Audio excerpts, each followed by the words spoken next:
Donc, mon verset clé aujourd'hui pour ouvrir mon message, c'est dans 1 Corinthiens 15, au verset 1 à 4, qui dit « Mes frères et sœurs, laissez-moi vous rappeler la bonne nouvelle que je vous ai annoncée, que vous avez acceptée et à laquelle vous demeurez fidèlement attachés. C'est sur elle que votre foi repose. Rappelez-vous donc que je vous ai transmis avant tout comme enseignement fondamental ce que j'avais moi-même reçu. Le Christ est mort pour nos péchés conformément aux prophéties des Écritures. Ça a été annoncé d'avance. Il a été mis au tombeau et il est ressuscité le 3e jour comme l'avaient prédit les Écritures. Amen. Donc la bonne nouvelle, c'est que non seulement Christ est mort pour nos péchés, mais il est ressuscité. Amen. Et si ce n'était pas de la résurrection de Christ, laissez-moi vous dire qu'il n'y a personne qui serait ici aujourd'hui dans ce lieu. Mais c'est tout à cause de la résurrection de Christ. Et même Paul l'avait dit dans ce passage encore au verset 14, il dit « Si le Christ n'est pas ressuscité, toute notre prédication devient sans objet. » L'Évangile n'est plus alors que le produit d'une imagination qui tourne à vide et ne rime à rien. Dans ce cas, nous n'avons plus rien à proclamer et vous, plus rien à croire. Vous voyez comment c'est profond. Votre foi s'écroule parce qu'elle n'a plus aucun fondement sur lequel s'appuyer. Et au verset 17, « Si le Christ n'est pas ressuscité, votre foi est une illusion creuse et vaine. Vous êtes encore enfoncés dans vos péchés. » Et dans ce cas, ceux qui sont morts dans la communion avec le Christ et en plaçant leur confiance en lui seraient à jamais perdus. Amen. Donc, si on prêche, c'est très beau, une petite croix avec un Jésus dessus qui nous rappelle, oui, Jésus a été crucifié.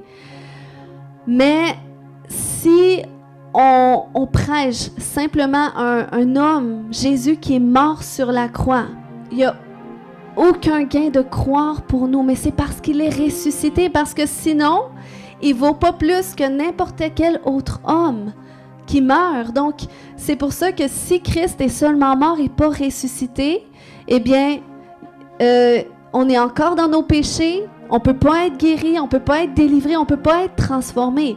Mais c'est simplement parce que Christ est mort et qu'il est ressuscité d'entre les morts qu'il peut faire toutes ces choses dans notre vie, qui peut nous sauver, nous guérir, nous délivrer, nous transformer, puis nous sortir de nos difficultés, parce que Christ est ressuscité.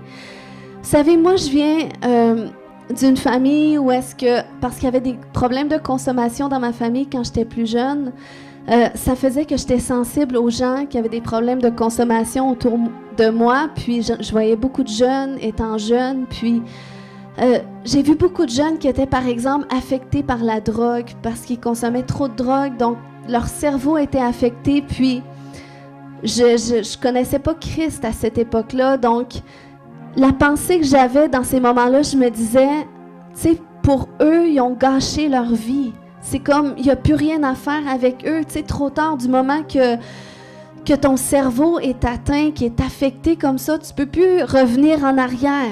Tu peux plus avoir ton cerveau comme il était avant de consommer. Puis ça m'attristait tellement de voir cela parce que je pensais à des gens proches de moi que je connaissais. Je me disais, tu sais, c'est vrai que ça leur donne plus rien de vivre. Puis, ou sinon, ça leur donne rien d'arrêter de consommer parce qu'ils pourront jamais retrouver la santé qu'il y avait avant. Puis ça m'attristait beaucoup. Puis même si moi, j'avais cette conscience-là, ça n'a pas empêché que moi aussi, je tombe dans la consommation un jour, parce que même si tu as des bonnes intentions dans ce monde, même si tu as des bonnes valeurs, sans Christ, eh bien, tu es vulnérable de prendre des mauvaises voies.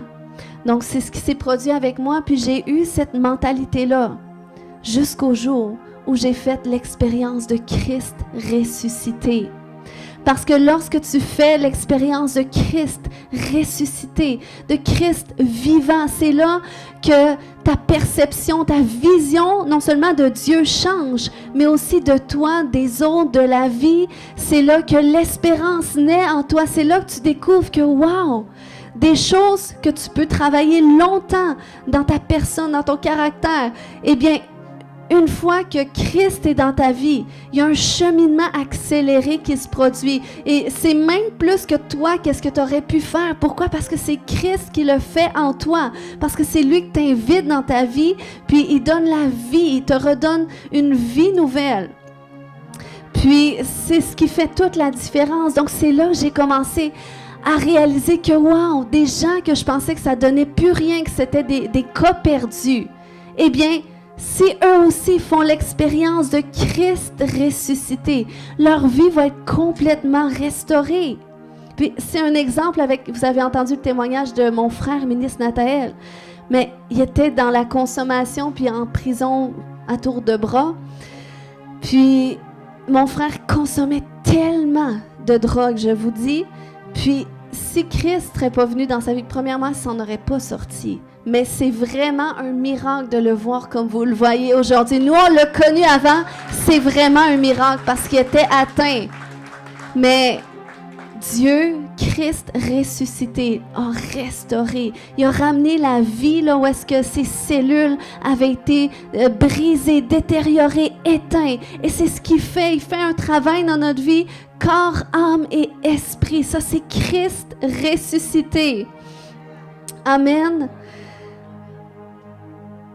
Alléluia. Puis, je vous dis, c'est ce qui distingue la foi chrétienne de toute autre religion du monde ou philosophie du monde. OK? C'est que notre foi, en tant que chrétien, n'est pas simplement basée sur des croyances, mais elle est basée sur une expérience et des expériences, parce que tu n'es pas simplement appelé à vivre une expérience avec Christ. Mais ça commence comme ça commence par une expérience et c'est ce qui fonde notre foi, associé bien sûr à ce que dit la parole. Puis, c'est ce qui fait en sorte que nous ne sommes plus seulement des croyants, mais nous devenons des témoins. Puis un témoin témoigne de qu'est-ce qu'il a vu, de qu'est-ce qu'il a entendu, de qu'est-ce qu'il a vécu. Et tu peux pas contredire un témoin parce qu'il a vécu la chose, il a vu la chose. Donc, c'est pour ça que la parole d'un témoin, elle est toujours importante, même en cours. Même devant la justice, c'est important. Un témoin, c'est un témoin. Un témoin, il a vu, il a entendu, il a fait l'expérience.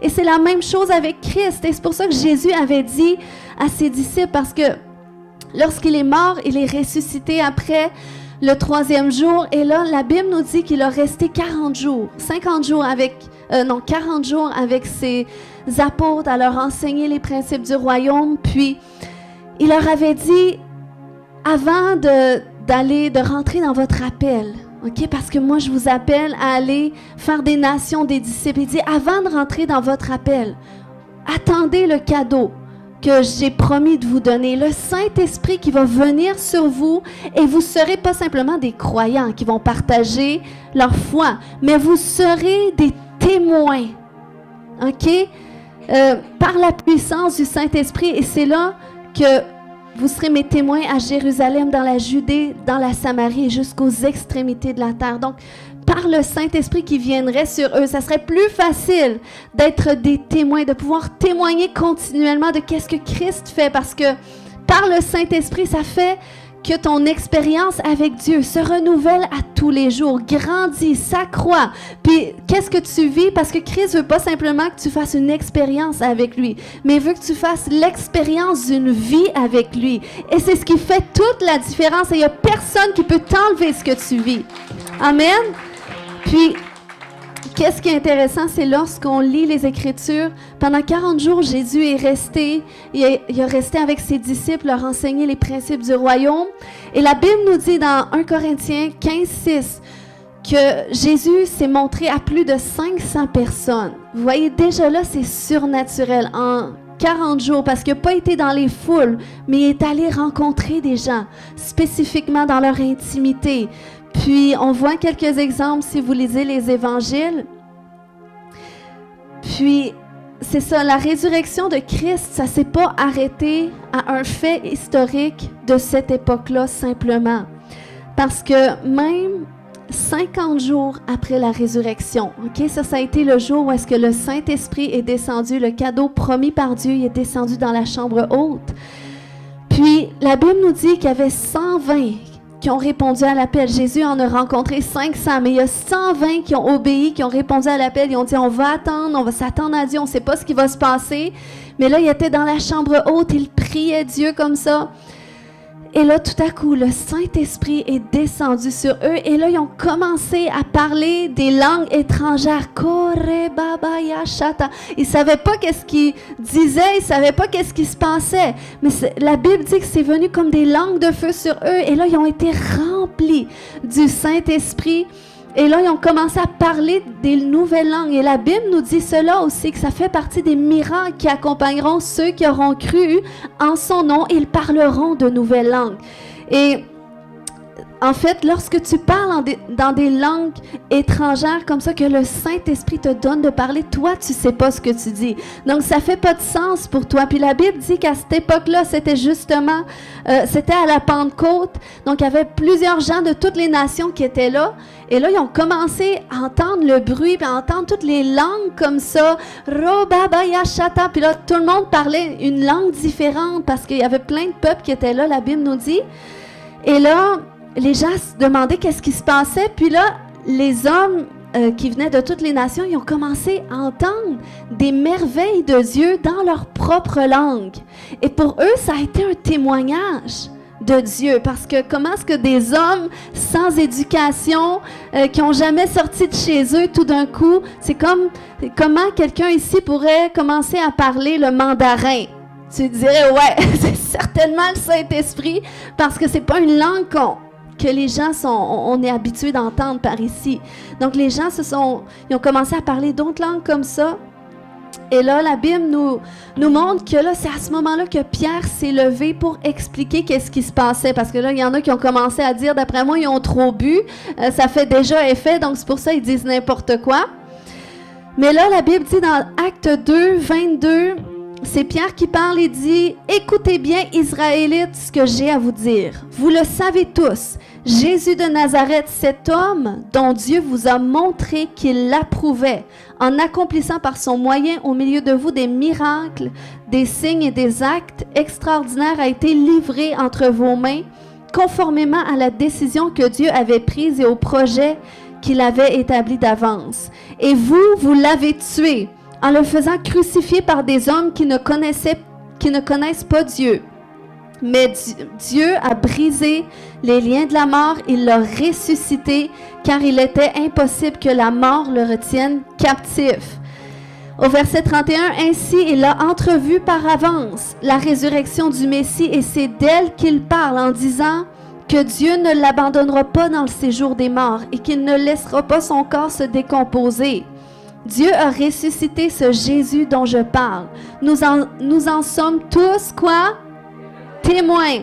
Ensuite, il a été élevé pour siéger à la droite de Dieu. Et maintenant, comme Dieu l'a promis, il a reçu du Père l'Esprit Saint et il l'a répandu sur nous. C'est là que vous voyez et entendez. Et au verset 36, là, ça dit, voici donc ce que tout le peuple d'Israël doit savoir avec une entière certitude.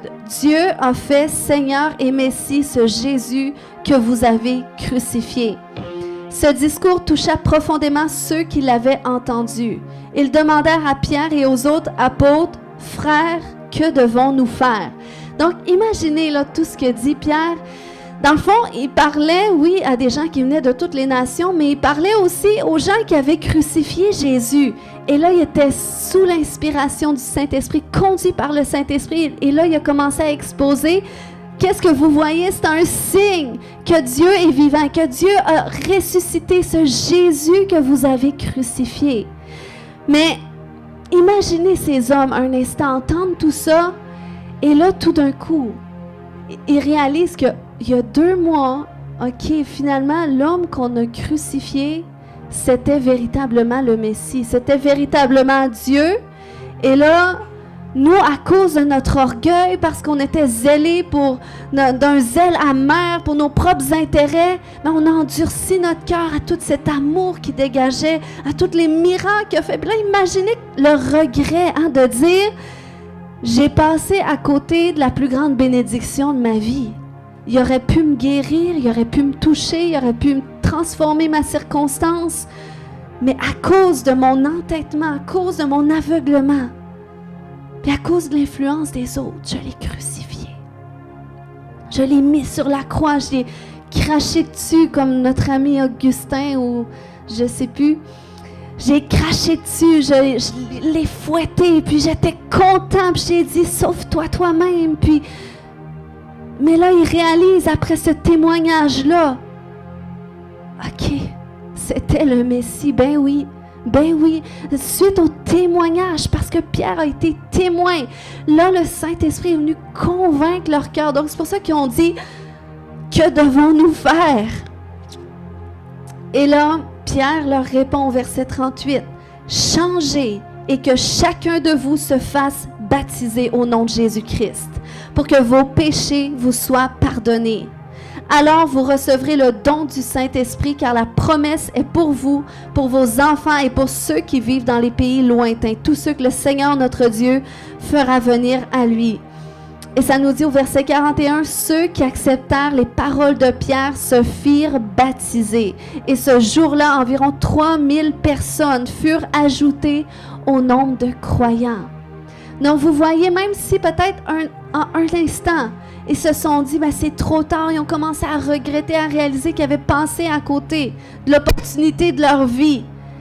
Mais là, c'est 50 jours après que tout cela soit passé, ils font une expérience avec Christ ressuscité, qui change leur vie, ils se font baptiser, puis c'est là que l'Église du Nouveau Testament a commencé.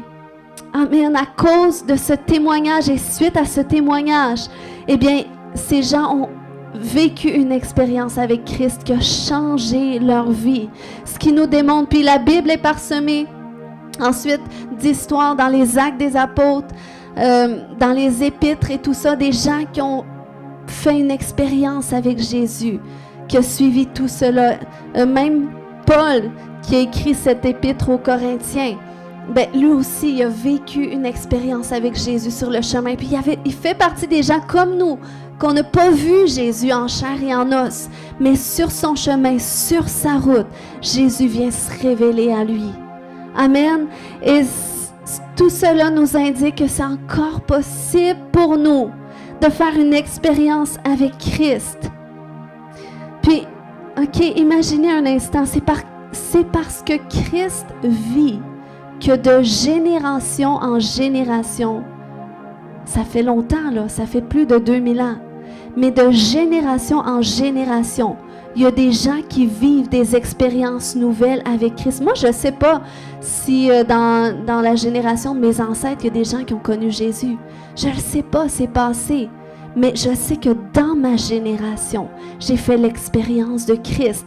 Et c'est de là que l'Église est née. Puis si vous êtes là aujourd'hui, c'est parce que vous êtes sur le point de vivre une expérience avec lui qui va changer votre vie si vous le voulez.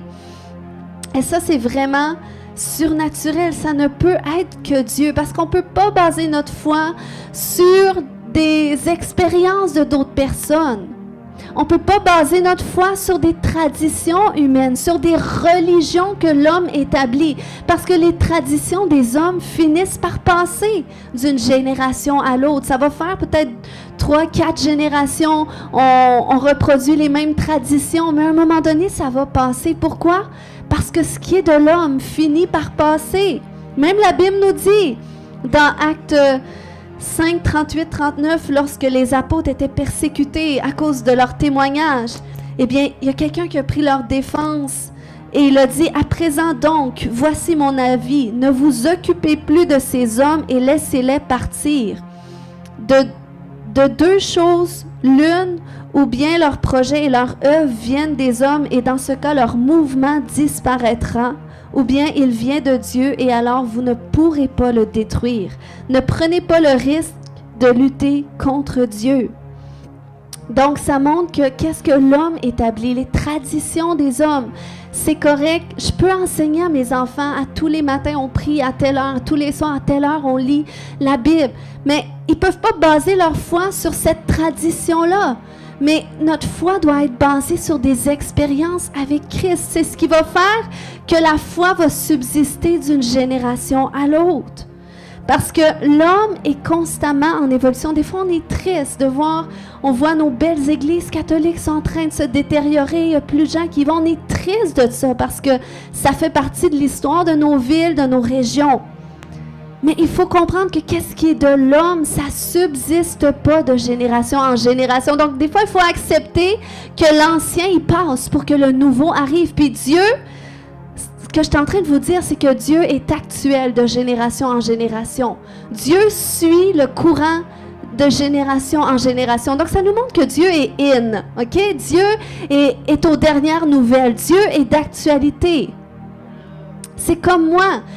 Quand j'ai fait mon expérience avec Christ, Dieu a été capable de venir me toucher dans ma génération. Il a su comment venir me rejoindre, comment venir rejoindre mon cœur, même si j'étais complètement loin de lui. Et pour moi, c'était n'importe quoi la foi en Dieu. Mais il a su parfaitement comment rejoindre mon cœur. Et si je vous dis cela, c'est parce que Dieu sait parfaitement comment rejoindre cette génération. On peut regarder qu'est-ce qui ne va pas. On peut regarder se détériorer. Oui, la destruction va continuer. Oui, le diable va continuer son œuvre. Mais réalisons un instant que nous servons le Dieu de génération qui est pour chaque génération, qui est vivant d'une génération à l'autre. Et d'une génération à l'autre, il sait comment rejoindre les gens. Amen. Même si le monde change, Dieu ne change pas.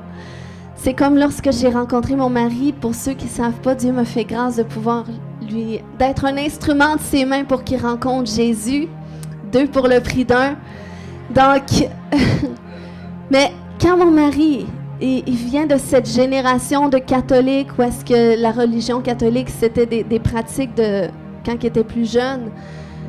Puis quand il voyait comment est-ce que je parlais de Jésus avec tellement de passion, à cause de son expérience avec la religion, ben il se disait, puis il m'a dit aussi, ça va te finir par te passer.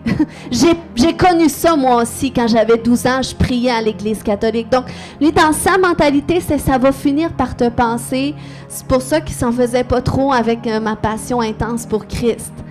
Mais au fil des mois et tout ça, il a vu, puis même peut-être des années, peut-être qu'il s'est dit, une fois marié encore, ça va y passer. Mais il a vu que ça m'a jamais passé. Pourquoi? Parce que ce que je partageais, c'était pas une religion nouvelle, c'était pas l'expérience d'une religion, mais c'était l'expérience de Christ ressuscité, de la vie de Jésus en moi. Et ça, personne ne peut te l'enlever. Amen! Même quand on avait rencontré, il y a 1 an environ, mon ancien directeur d'école secondaire pour voir s'il y aurait de la place dans son bâtiment, éventuellement si on changerait les lieux. Tu sais, lui, il m'a vu au secondaire, il a vu comment j'étais. Puis, tu sais, je veux dire, j'étais une petite fille, en tout cas, même si j'étais toute douce, j'étais un petit peu rebelle, tout ça. Mais, tu sais, aujourd'hui, pour lui, c'est un témoignage de voir que je suis rendue pasteur, puis il comprend peut-être pas tout, c'est normal. Mais quand on l'a rencontré, il disait, mais comment ça se fait que on entend que les églises catholiques ferment, il y a moins de gens dans les églises, mais toi, tu viens me rencontrer parce que ton église grandit. Il dit, c'est quoi l'affaire? Mais vous voyez le témoignage, c'est parce que c'est pas une religion, c'est une expérience avec Christ qui fait de toi un témoin qui transforme ta vie. C'est comme ça que tu deviens un témoin. C'est pas, tu te forces pas nécessairement à être un témoin, mais tu vis simplement. Tu poursuis ton cheminement, ta connaissance de Dieu, et c'est ce qui transforme ta vie. C'est ce qui fait de toi un témoin. Amen. Donc, c'est pour ça que Christ ressuscité, c'est l'espérance de notre génération. Amen. Et moi, si je te partage tout ça, et même de dimanche en dimanche, je veux pas que tu bases ta foi sur mes expériences à moi. Mes expériences peuvent t'encourager, peuvent t'inspirer, mais c'est pas mes expériences qui vont te sauver. mais c'est tes propres expériences avec Christ, parce qu'il veut faire de toi un témoin pour rejoindre des gens dans ton entourage que moi, je ne pourrais jamais rejoindre. Amen. Puis il sait complètement comment les rejoindre. Et laisse-moi te dire, même la Bible dit la création. Les gens du lac Saint-Jean, du Québec, soupirent après la révélation de ceux qui ont fait l'expérience de Christ ressuscité. Amen. Alléluia. Alléluia. Puis faites-vous-en pas. Si peut-être vous dites, ouais, mais moi, il n'y a personne qui est intéressé à entendre parler de ma foi, ou peut-être les gens te ferment la porte quand tu commences à en parler. Mais toi, poursuis ta relation avec Christ. Cherche à le connaître, à le découvrir davantage, puis tu vas voir l'œuvre qu'il fait dans ta vie. Tu n'auras même pas besoin d'ouvrir la bouche. Tu vas devenir un témoin vivant de Christ. Amen, parce que Christ est ressuscité, il vit. Amen. Puis c'est pas nous qui doit convaincre les gens. C'est le Saint-Esprit qui le fait, comme le jour de la Pentecôte. Pierre a simplement ouvert la bouche pour expliquer ce qui se passait. Puis il a exposé les faits de la parole de Dieu et le Saint-Esprit est venu toucher les cœurs. C'est pas lui, il n'a pas essayé de convaincre personne. Puis c'est ce qui s'est produit encore, ça dit dans Actes 4, 33, qu'avec une grande puissance, les apôtres rendaient témoignage de la résurrection du Seigneur Jésus et la grâce de Dieu agissait avec force en eux tous. Donc vous voyez, il y a une puissance dans le témoignage. Lorsqu'on est des témoins, on est appelé à initier des expériences avec Christ autour de nous. Amen, c'est ce que Dieu veut faire avec chacun d'entre nous. Alléluia. Donc, le Seigneur, il veut que, comme je disais tout à l'heure, il veut pas simplement qu'on vive une expérience avec lui, mais il veut qu'on fasse l'expérience d'une vie avec lui, que chaque jour soit une opportunité pour le connaître davantage, pour le découvrir davantage, parce que plus que tu le découvres, plus que tu te découvres toi aussi, plus que tu découvres les merveilles qu'il a mis en toi, puis qu'est-ce qu'il veut faire par toi, parce que Dieu, sans nous, il ne peut pas amener son royaume, mais c'est par nous qu'il veut le faire. Amen, parce que c'est à nous qu'il a donné la terre. Amen. Puis Christ ressuscité, il guérit, il sauve, il délivre, il transforme. C'est pas juste dans l'éternité. Oui, ça nous donne la certitude qu'on est sauvé pour l'éternité lorsqu'on accepte Jésus. Mais non seulement cela, il dit qu'il est venu pour qu'on ait une vie abondante. Ça ne veut pas dire qu'on n'aura pas d'épreuves, ça ne veut pas dire qu'on n'aura pas de moments difficiles. Mais il a dit qu'il ne nous tentera jamais au-dessus de nos forces, qu'il va toujours nous donner un moyen de s'en sortir, parce qu'il y a des choses que Dieu permet qu'on vive pour forger notre caractère, pour nous faire grandir, pour nous faire se développer. Donc, des fois, ça fait mal, des fois, c'est inconfortable. Mais le Seigneur est là toujours pour nous donner sa force dans nos faiblesses. Puis lorsqu'on est dans le malheur, eh bien, il dit que sur la croix, toute malédiction a été anéantie. Il a anéanti le pouvoir des malédictions, donc le pouvoir du malheur. C'est pas le Seigneur n'utilise pas le malheur pour t'enseigner. Le Seigneur veut te délivrer du malheur. Peut-être tu vas en retirer des choses, mais sois-en assuré que si tu es malade, le Seigneur veut te guérir. Si tu es tourmenté, il veut te délivrer. Il est venu pour détruire les œuvres du diable. Il y a des épreuves, des fois, ce n'est pas toujours les œuvres du diable, c'est qu'il faut passer par ces choses. Mais quand tu es sous l'emprise des œuvres du diable, du joug de l'ennemi, crois-moi, le Seigneur veut le faire éclater tout de suite. Amen. La Bible dit dans 1 Pierre 1,3, « Béni soit Dieu, le Père de notre Seigneur Jésus-Christ, dans sa grande compassion, il nous a fait naître à une vie nouvelle, pour nous donner une espérance vivante en ce moment par la résurrection de Jésus-Christ. » Et dans Hébreux 6, 19, cette espérance est pour nous comme l'encre de notre vie, sûre et solide. Elle pénètre par-delà le voile dans le lieu très saint. Donc, elle nous donne cet accès à Dieu. Amen. Par le sacrifice de Jésus, on a accès à cette pleine réconciliation avec Dieu. Et c'est une ancre sûre et solide, comme notre sœur Hélène témoignait tout à l'heure, qu'elle est passée des ténèbres à la lumière, puis qu'il y avait cette conviction intérieure, tout a changé. Eh bien, ça, c'est ce que Christ vivant fait en nous. Amen. Tout ce qu'on a besoin, c'est de croire en lui. Donc, ce matin, en terminant, est-ce que des gens qui n'ont jamais fait une première expérience avec Christ, qui diraient, ben moi, j'aimerais ça, faire l'expérience de Christ ressuscité. J'aimerais avoir ce moment de départ avec Dieu.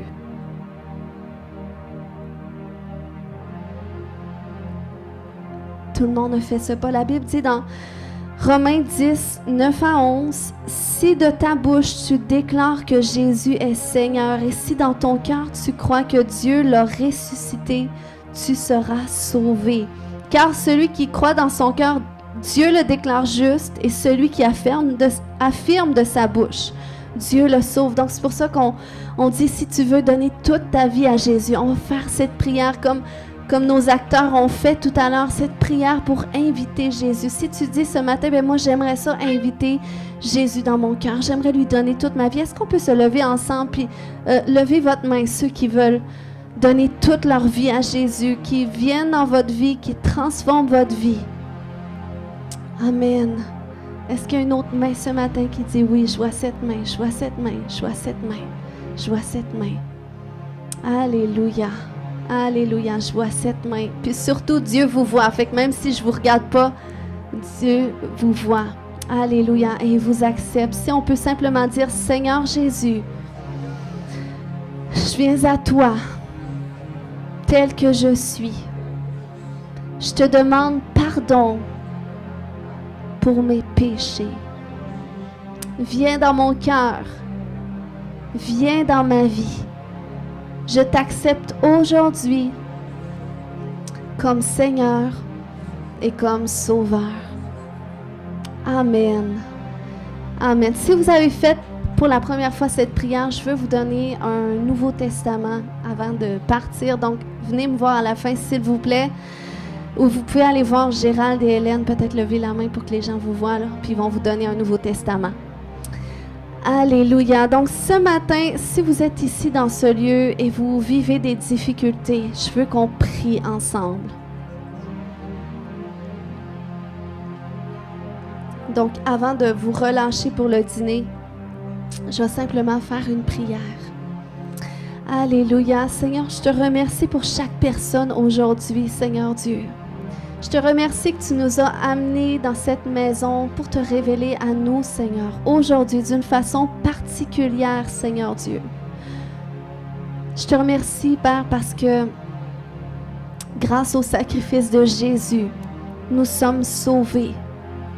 Nous pouvons être guéris, nous pouvons être délivrés, nous pouvons être restaurés. Je te remercie, Jésus, que tu vis en ce moment.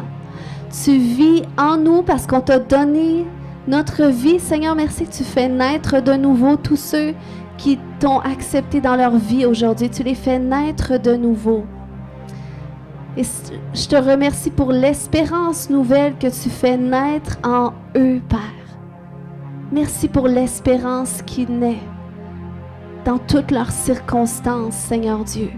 Et merci que tu te révèles à eux d'une façon plus profonde, d'une façon qui est vraie, d'une façon à ce qu'ils deviennent des témoins, qu'ils soient certains et convaincus. Je prie, Saint-Esprit, que là où est-ce que tes enfants ne sont pas convaincus de toi ou de ta parole à certains endroits, je prie qu'aujourd'hui tu fasses une œuvre de conviction, Seigneur Dieu. Merci pour la réconciliation que tu rétablis dans les cœurs. Seigneur, je te remercie que tu touches tes enfants aujourd'hui. Tu touches tes enfants, tu ranimes l'espérance. J'appelle que ton espérance soit ranimée aujourd'hui dans tes circonstances difficiles, dans la maladie. Si tu traverses une maladie, alléluia, dans le nom de Jésus. Alléluia, que ton espérance, que ta foi soit ranimée aujourd'hui. Dans le nom de Jésus.